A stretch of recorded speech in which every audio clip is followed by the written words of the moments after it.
baby, and we are back, everybody. Welcome back to Words with Wayman. I am your host, as always, Matt Wayman.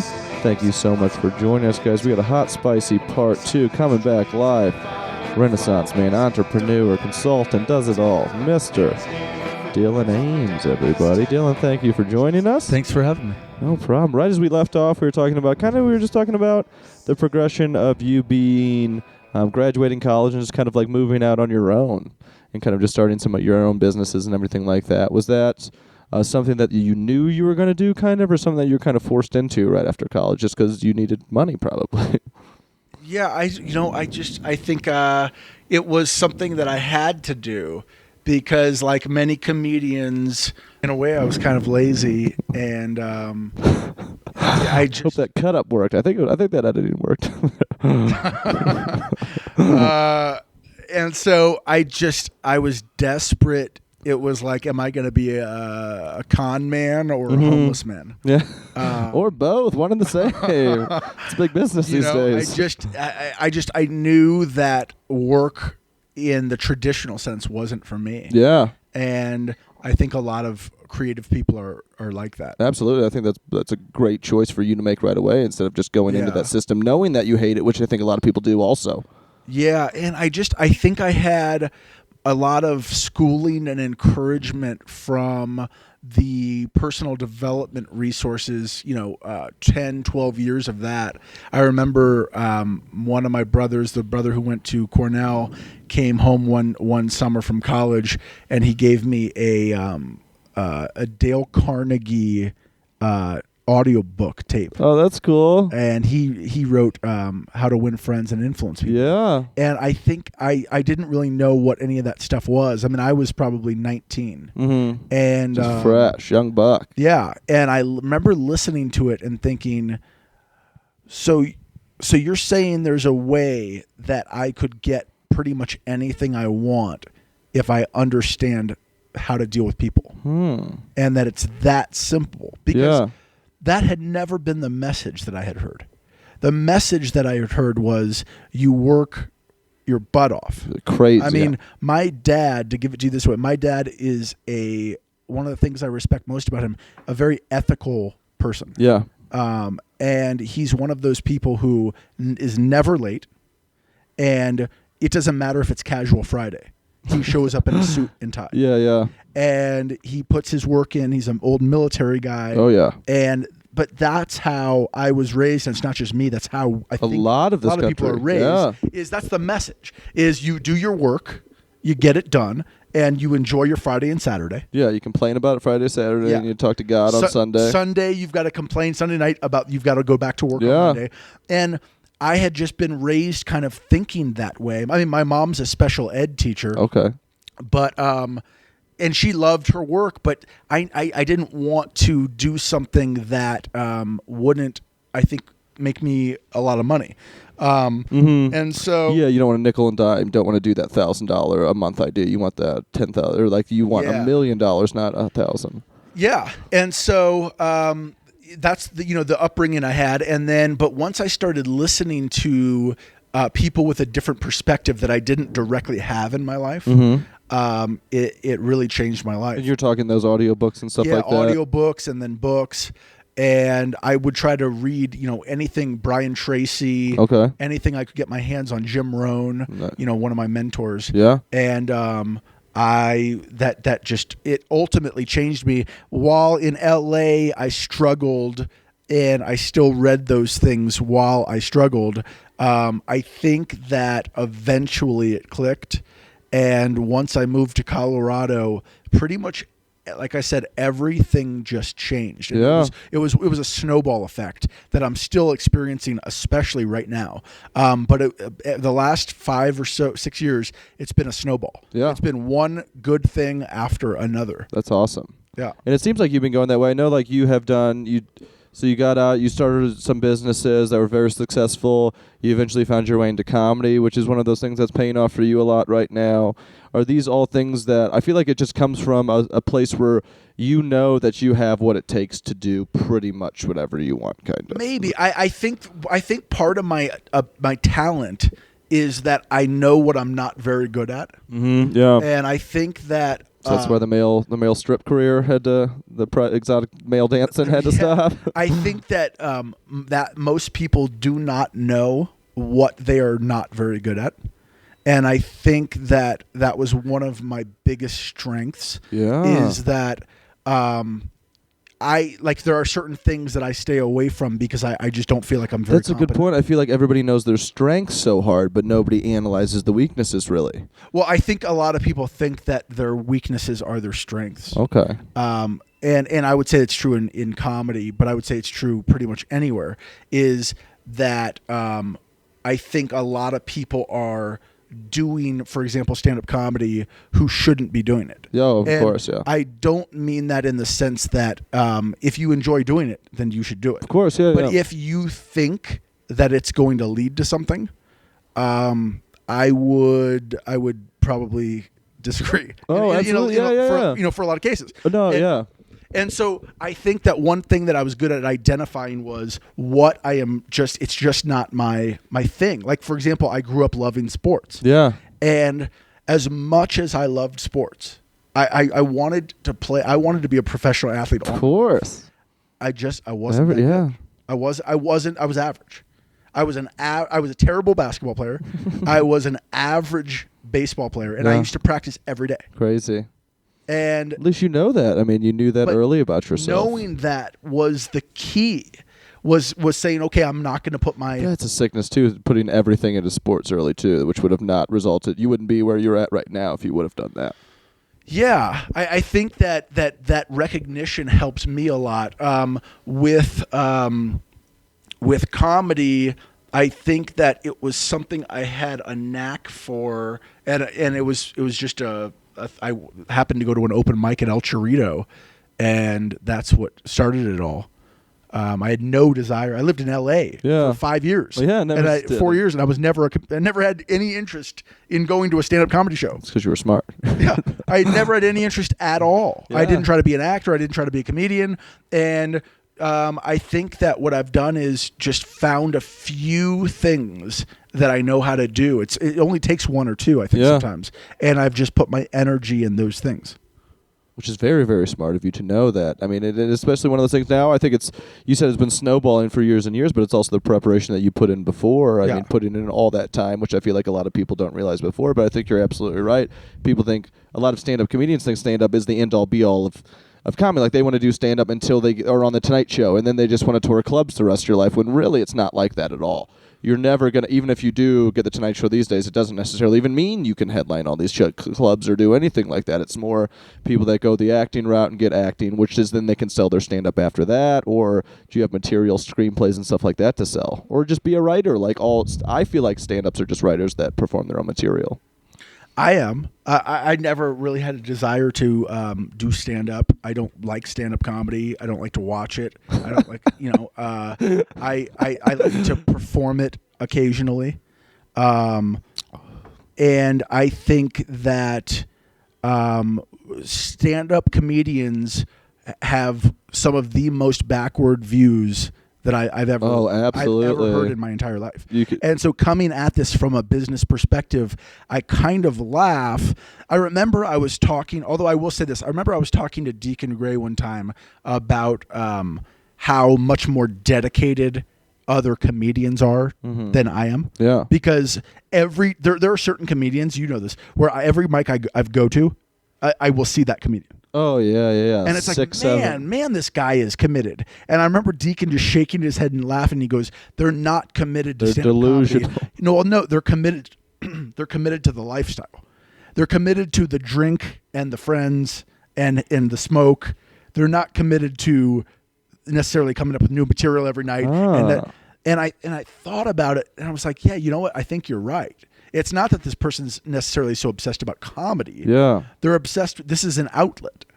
This is just a Free way of therapy. them hanging out. Yeah, it's a night. It's a thing to do at night. You can go drink and nobody's going to be like, yeah, don't. Or a group of friends every night that supports the decisions you're making. Sure. And look, if that's what you want to do, then that's fine. But if you think that going to 7, 8, 9 mics a week is going to make you eventually be famous. I just think it's just such a backwards, stupid way of looking at that's things. a really good point. It's a really antiquated way of looking at the world. Of like, I deserve this type instead of saying I earned this. Yeah, it's this idea that it goes back to what I was saying about my upbringing, about that idea of like if you put the work in, if you put the time in, you get rewarded. So then there's that. There's like your dad does that for years and years, and like, so I'm sure this didn't happen to him, but I see it happen to people now. They put all this time in on that system, exactly what you're talking about, and then they get forced into early retirement and get their pension cut in half and stuff like that. It's a great point. I mean, you look at somebody like my dad, who was the most loyal workhorse, and it's not like at the end of the line they're like, oh my God, we owe you everything, whatever you need, we'll take care of you. No, that's not how it works. Mm-mm. And so look, time is, you don't get paid for time. And I think that's an important thing to understand. Yeah. You don't get paid for your time. If you got paid for your time, if you got paid by the hour, you could stay at home and just collect the check. Yeah. You get paid for the value you put in the time.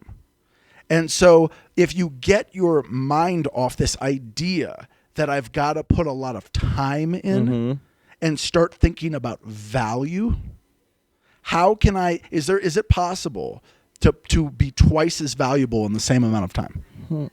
Sure. Of course. Yeah. Is it possible to be 5 times as valuable in the same amount of time? Why would they pay somebody $80 million a year? Well, if you make a company a couple billion a year, would they pay you $80 million? Yeah. Yeah, it's nothing. Mm-hmm.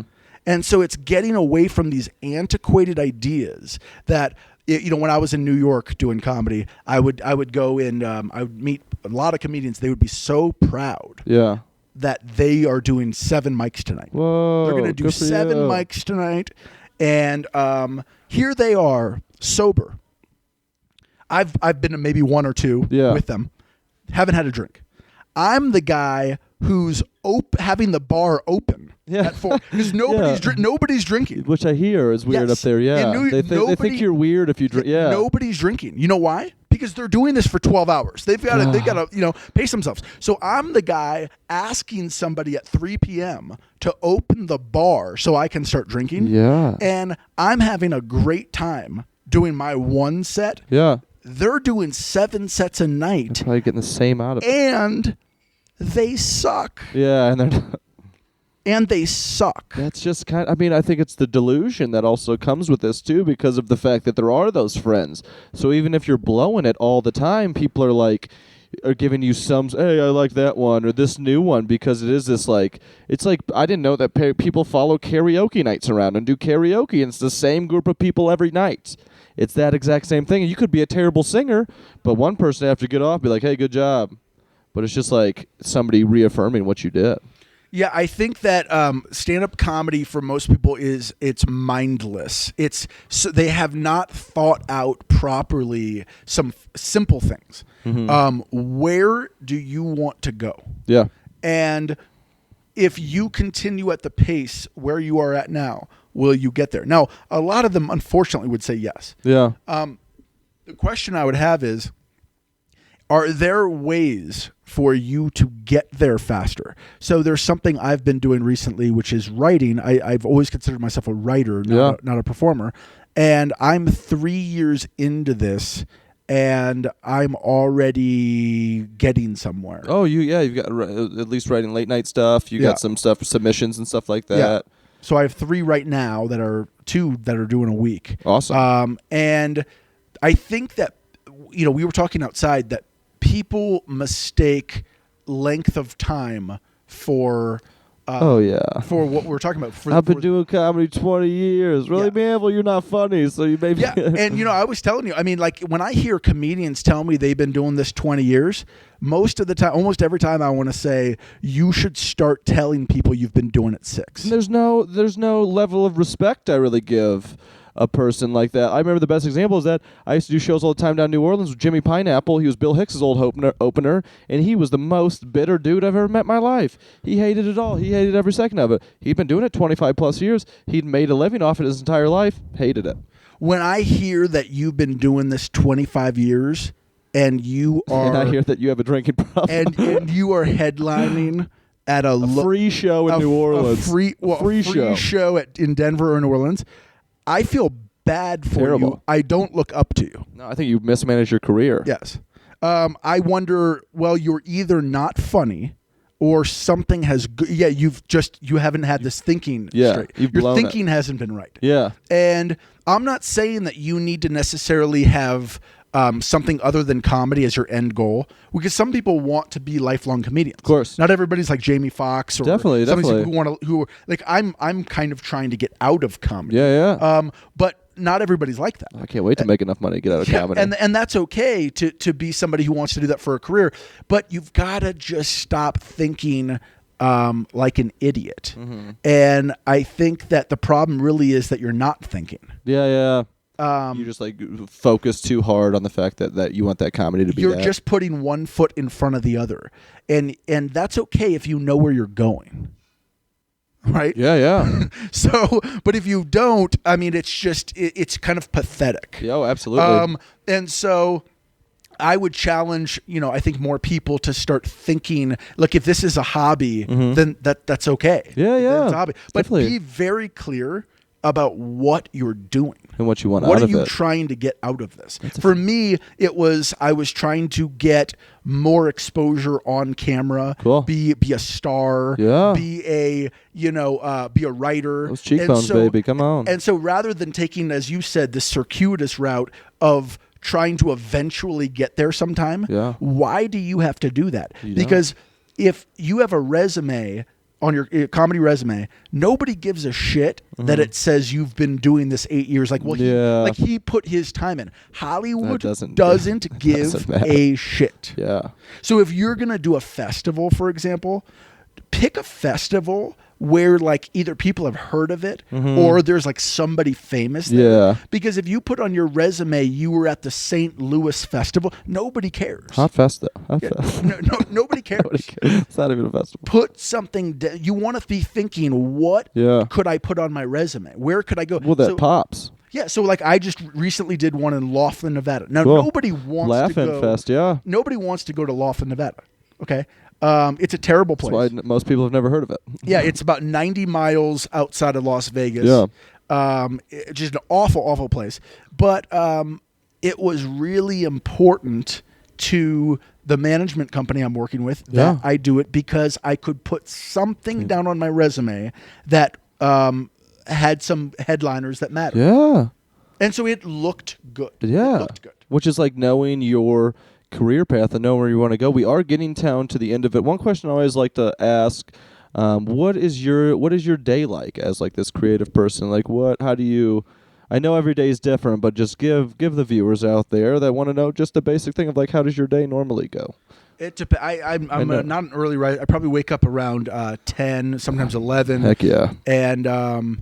And I wouldn't say I necessarily have. I purposely don't really have a routine day because I'm trying to avoid that kind of keep the mind sharp. That 9 to 5 keep it lifestyle. Confused. Yeah. I like to. Sometimes I will write. Sometimes I'm not in the mood to write, and I'll go to a movie or smoke a cigar. Today I went to lunch with a friend, and then I'll go to the gym after this. But yeah, I like to keep my life really as much as possible on my own terms. Yeah. I will write down sometimes what my ideal day would be. If I could do something like this every day, what would it be? And then I, like reading a good book. Yeah. And I'll try to do as much of that as possible in a day. That's especially just to keep you happy, but also know that you can do this and make money. I think that's really, really cool. We're getting out of the nose, man. I want to, before we get out of here, this is just wrapping it up, throw your Twitter handle so people can find you on the interwebs real quick. Dylan Aames. Dylan Aames, everybody. It's just like his name sounds. So take the name that I paste on the link and follow him on Twitter. I want to thank you so much for being on this episode. Thank you. A little part two that we recorded live down at Delaney's, everybody. Come smoke some cigars and do off-track betting. Thank you all so much for listening, guys. Follow us on the webs at Words with Wayman on Twitter and Words with Wayman on Facebook, guys. Thank you so much for listening, and we will see you all soon.